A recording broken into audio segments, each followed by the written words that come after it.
Greetings, ladies and gentlemen, and welcome to this latest edition of Tales from Outer Space, where I take stories from across the internet and read them for your entertainment. This particular story is called Misdemeanors, written by TheloniousHowe. Sinestro was fact. Every single one of the small ships on the concourse had armed guards, because on a station that housed vandals, every ship on the concourse would need armed guards, lest some wayward vandal attempt to stow away. And that's exactly what Sinestro was. A vandal. One of a species of thieves and malcontents, turncoats and opportunists. A species that was so looked down upon that, after the repression campaign, were stripped of their history, their identity, even their very name, only to be labeled as a galactic hoodlums. Sinestro had done everything she possibly could to break the mold. In fact, until today, she had never so much as broken a rule in her life. But it wasn't enough. It would never be enough. She was a vandal, and the galaxy would only ever see her as a vandal. So, being visibly a vandal, on a deck of guarded ships, and about enough time for a smoke before the customs security office caught wind of unauthorized personnel on the concourse, meant that she was undoubtedly fact. It wasn't fair, though life rarely is. She had near starved herself at half rations to buy information from her fellow workers. She had spent every last credit she had begged, borrowed, and scrounged to bribe her level's caretakers in order to get this far, and it was looking that all of that effort would likely be for naught. Right now, she needed a miracle, a goddamn ex machina. She needed that. Guarding one of the ships at the far side of the concourse stood a being that she had never seen before. It wasn't like she was privy to all of the races in the galaxy, being as she was simply a factory floor worker that wasn't actually allowed to leave the station. But this particular one looked sorely out of place. It had no iridescent scales, no colorful feathers, hardly any fur, and no prominent crests displaying. Monotonous in shade, unadorned by biological markers, this creature looked absolutely exotic because of its blandness, and that made it stick out. The being seemed to be exhibiting behavior that also wasn't in line with its fellow guards. While most were familiar with the generally secure atmosphere of Erod Station, they were lounging around, swapping stories or jokes. Some were even drinking. This one, while not entirely on edge, was more alert and cognizant of its surroundings. This would have to be her salvation. If it looked out of place, if it acted out of place, with any modicum of luck, it would be out of place and therefore unfamiliar with the prejudices that permeated the periphery. Remember what Tim taught you, she thought to herself.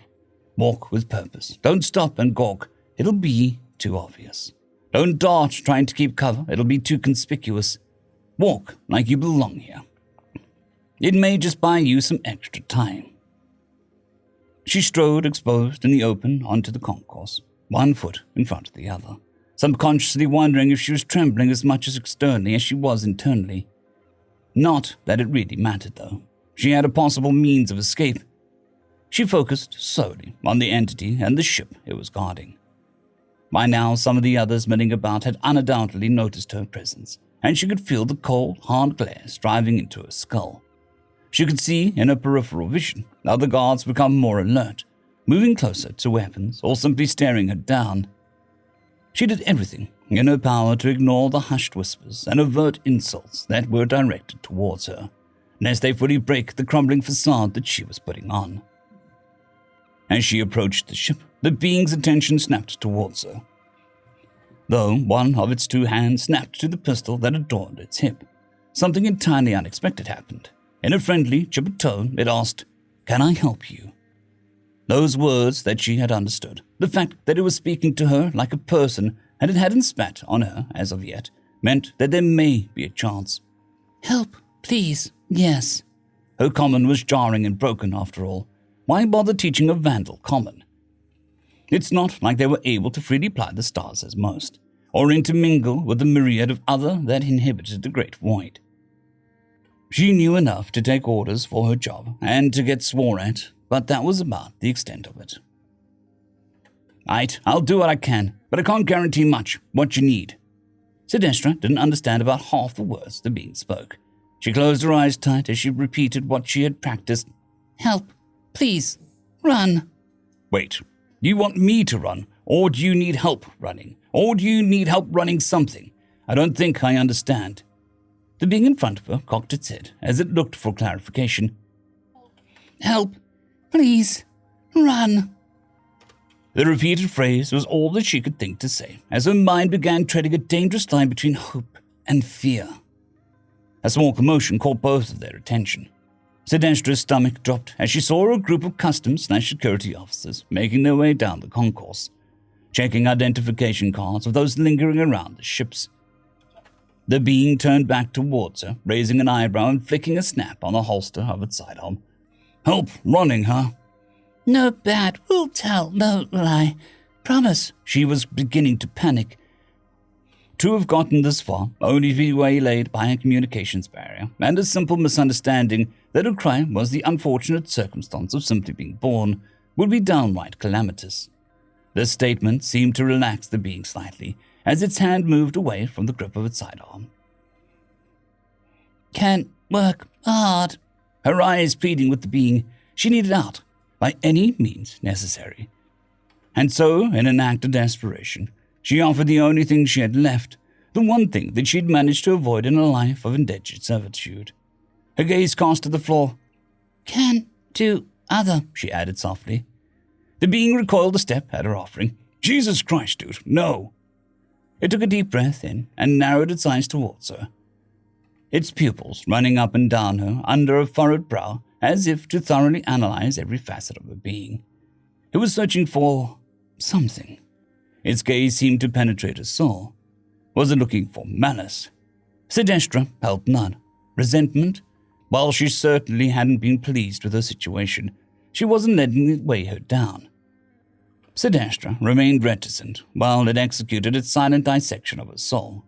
Finally, he placed a hand on its forehead, dragging it down over its face. Feck! Flip's gonna kill me. It let out a long sigh before continuing slowly, carefully. Fine. We'll help. Ellis, it pointed at itself, and then at Sidestra with an expectant look. She wasn't stupid. She knew that Ellis was asking for a name, but that would be risky. The CSOs likely had the file on her, law-abiding or not. Revealing her real name could be the difference between a lifetime of what was little better than slavery or her liberation into the stars. However, she decided that a relationship that was to last, one that would free her from a life of bondage and servitude, could not be founded on lies and deception. So she doubled down on the strange entity being her savior. Sidestra, she said meekly. I don't know how much you can understand, Ellis said, shooting a quick glance over at the CSOs that was slowly approaching before shifting its gaze back to her. But if you want out, you have to make it natural. Don't rush it. You're at the finish line here. Sidestra had no idea what was just said to her, so all she could do was give Ellis a blank stare. Fortunately for her, this excellent judge of character also seemed to have an innate ability to read emotions. None of that, huh? It took a deep breath, gently, and placing one hand on her shoulder, while using the other to gesture towards the ship. Slow, steady, calm. As much as she wanted to charge the door and hide in whatever small closet she could find to get out of the prying eyes of the denizens of the concourse, Ellis was giving her the same advice that Tem had. It had gotten her this far. A few more slow, deliberate feet couldn't hurt, she hoped. She purposely took careful, measured steps towards the waiting ship, pausing briefly at the lip of a ramp. It was a simple thing, an austere metal strut and a mesh device. But to Sidestra, it might as well have been a golden gilded chariot of the gods. She smiled to herself. She had made it. She was going to be fine. As she took her first step onto the ramp, a voice from behind her called out, Security order! Hold vandal! Sidestra froze. She had her foot on the path to freedom. She could almost touch the durasteel door that should be her deliverance. She could feel the tears begin to string the sides of her eyes. She wanted to scream. She was so close. Still, she had gotten farther than most, and if nothing else, whatever tale that may inspire others of her race to seek salvation in the company of those more amenable to her lot. Not that the thought brought her much comfort. So she gritted her teeth and turned to face the officer that would likely be the end of her near adventure. And it was now that the most peculiar event unfolded. The same being that had earlier intercepted her had now placed itself in the path of the CSO. It used the same upbeat tone while having the same hand on the same pistol, asked the same question. "Can I help you?" The CSO's mandibles tittered. It clearly didn't like having its minimal amount of authority impeded. However, Ellis remained unfazed, simply making a noise to indicate the anticipation of a yet-received response. If a bug could scowl, it certainly would be at this point. "Identification check all foreigners on the concourse." As his vision shifted to Sedestra, he added, with no small amount of venom in his voice, "No exceptions." Ellis just gave an affirmative smile. Yeah, no worries. His still chipper tone had seemingly taken on an air of mockery as he held out his ID. The CSO took the card. "Cooper, Ellis, human, male, class D. When the hell did the science ships get the budget for heavies?" Ellis just shrugged, allowing the CSO to continue. "Security and deckhand, lofty ambitions. Well, this seems to check out. What about hers?" he asked as it pointed over to Ellis's shoulder, without looking up from the identifier. Ellis gave a half-turn towards Sedestra and blinked at her with one eye. Curious. "You want Sedestra's? Well, that might be a bit, problematic." "So she is one of yours?" the CSO asked suspiciously. "Yeah, she is. Probably lost her ID in that rat nest she calls a bunk, which is why she's back at the ship, and why getting it might be an issue," Ellis replied. "Well, we had reports of an unidentified on the concourse, and my job is to detain any unidentifieds for interrogation and holding. Her being a vandal adds extra probable cause." Though his words remained authoritative and unfriendly since checking the human's identifier, his tone had shifted, ever so slightly. "She's a vandal? I'll reimburse any damages she's caused. Make sure that she's reprimanded for her actions, and I'll personally guarantee it won't happen again." Ellis did his very best to look apologetic. The CSO's antenna stiffened with indignation. "No, she's a vandal. Not a vandal, you know?" No, I do not." Vandals, galactic lowlifes, common miscreants." The CSO paused, seeing the confusion plastered on the human's face. "How do you not know what a vandal is? You're serving with one. Are you dense?" "My guy, until 30 seconds ago, you obviously didn't know what a human was. I don't know what you are, hell. I don't even know what Flip and Merrill are. Galaxy's a big place. I'm just security. I shoot shit that needs to be shot and punch crap that needs to be punched.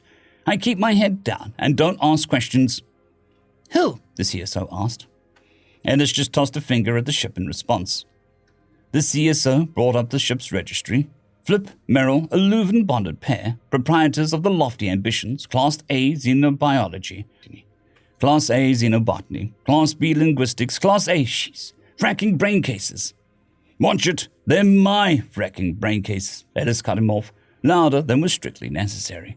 A finger pointed menacingly towards the startled CSO. "Look, I'll vouch for her, if that means anything," he said as he gestured back towards the young woman. "Sedestra can be a bit spacey at times, but she's good folk. If there's a fine or something, I'll be happy to pay it.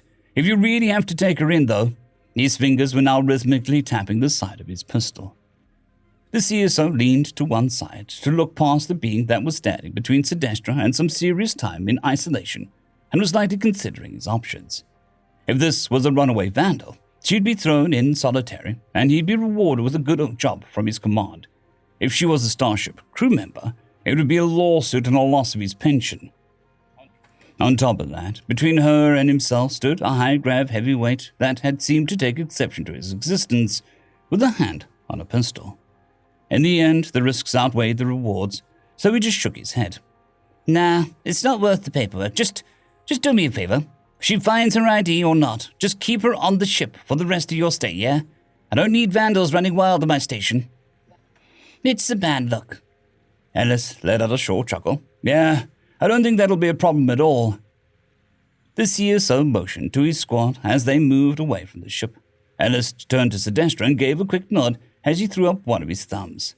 She had no idea what the gesture meant, but for the first time in a long time, she felt a faint glimmer of hope. End of story. I would just like to thank the T5 supporters: Bushmaster 117, Caspar Arnholtz, Draxzoon WRE, Elijah Silvercross, Gray, John Carrington, and Severin Cerberus. Thank you very much.